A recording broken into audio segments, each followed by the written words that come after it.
తెలంగాణ ఉద్యమకారుల ఫోరం తరఫున ఈరోజు ఉమ్మడి వరంగల్ జిల్లా ఎన్ రజనీకాంత్ నాయకత్వంలో పోస్ట్ కార్డుల ఉద్యమాన్ని రాహుల్ గాంధీకి పంపించడం జరుగుతున్నది. దీని యొక్క ముఖ్య ఉద్దేశం ఏంటంటే వరంగల్ హెడ్ పోస్ట్ ఆఫీస్లో ఈ కార్యక్రమాన్ని మేము చేస్తూ ఉన్నాం.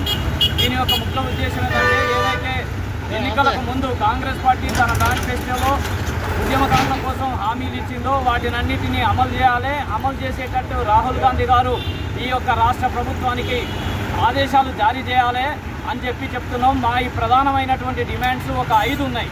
ఉద్యమకారులుగా తెలంగాణ రాష్ట్ర సమితి అంటే బీఆర్ఎస్ అధికారంలో ఉన్నప్పుడు ఏవైతే కోల్పోయినామో ఇప్పుడు కాంగ్రెస్ పార్టీ అధికారంలోకి వచ్చినాక అవి అమలైతే అనే ఉద్దేశంతో మేమందరం కూడా కాంగ్రెస్ను గెలిపించుకోవడం అనేది జరిగింది. ఇందులో ప్రధానమైంది ఏంటంటే ఉద్యమకారులను గుర్తించడం కోసము ఒక కమిటీని వేయాలి రాష్ట్ర వ్యాప్తంగా. అది మొట్టమొదటి డిమాండు.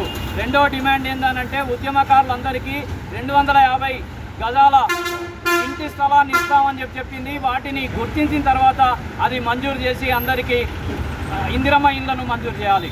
తర్వాత మూడోది ఏంటంటే ప్రతి ఒక్క ఉద్యమకారుడికి నెలకు 25,000 రూపాయల చొప్పున ఏదైతే పెన్షన్ ఇస్తామని చెప్పి హామీ ఇచ్చినారో వాళ్ళ మేనిఫెస్టోలో దాన్ని కూడా అమలు చేయాలి అని చెప్పి.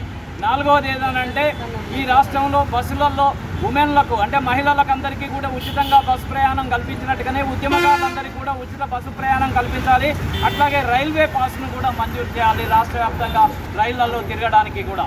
ఈ 4 డిమాండ్స్తో పాటుగా మొత్తం ఉద్యమకారులందరి యొక్క సంక్షేమం కోసం ఒక ప్రత్యేకమైనటువంటి నిధిని ఏర్పాటు చేస్తామని చెప్పడం జరిగింది. 10,000 కోట్ల రూపాయలను సంక్షేమ నిధిని ఏర్పాటు చేస్తామని చెప్పేది.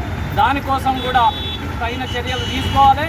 ఈ చర్యలు తీసుకునేంత వరకు రాహుల్ గాంధీ గారు వీటిని అమలు చేయించేంత వరకు కూడా మేము రాష్ట్ర వ్యాప్తంగా వివిధ రూపాల్లో ఉద్యమాన్ని కొనసాగిస్తాం. ఆ విధంగా తెలంగాణ ఉద్యమకారుల యొక్క మద్దతుతోటే ఈ రాష్ట్ర ప్రభుత్వం అధికారంలోకి వచ్చిందని గుర్తు చేయడం కోసమే ఈ ఉద్యమాన్ని చేపడతా ఉన్నాం. ఇది గవర్నమెంట్ తప్పనిసరిగా గ్రహించి రేవంత్ రెడ్డి గారి ప్రభుత్వం చర్యలు తీసుకుంటుందని ఆశిస్తూ ఉన్నాం.